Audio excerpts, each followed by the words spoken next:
అలా అనుంటే మనకి కాదండి, అది ఇన్వాలంటరీ కంట్రాక్షన్. తెలియకుండానే చెవుల దగ్గర ఫస్ట్ కొట్టుకోవడం స్టార్ట్ అవుతుందండి. కంతలు టెంపరల్ పిచ్ అంటారు.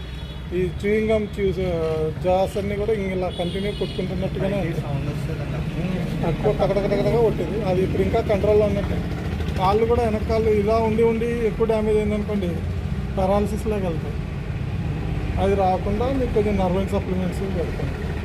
ఆ రెండు పెట్టుకొని ఇంకా కంటిన్యూ వాడుకున్నా పర్లేదండి. కాకపోతే ఇది స్ట్రెస్ ఎక్కువైనప్పుడు సీజనల్గా ఎక్కువ తిరగబడుతుంది. అటువంటి టైంలో మెడికేషన్ వాడుకోవాల్సి ఉంటుంది. రోజు కంటిన్యూ 5 ml వాడుకోండి. ఇందులో 5 సిస్టమ్స్ ఉంటాయండి. ఒక్కోసారి కళ్ళు పుసుకులు కడతాయి, రొంప చేసినట్టు నిమ్మలాగా వస్తుంది, లేదంటే స్కిన్ ఇన్ఫెక్షన్స్ వస్తాయి, లేదా మోషన్స్ కూడా అవుతాయి, గ్యాస్ట్రిక్ ఇన్వాల్వ్ అవుతాయి. సో అలా ఇన్ఫెక్షన్ వచ్చినప్పుడు వైద్యం చేసుకోవడమే. అది బ్రెయిన్లో ఉన్న దాన్ని మటుకు మనం బయటికి తీయలేము, అది పోదు కూడా. అది యాక్చువల్గా ముందుగా వ్యాక్సిన్ చేస్తుంటే గొడవ ఉండేది కాదు.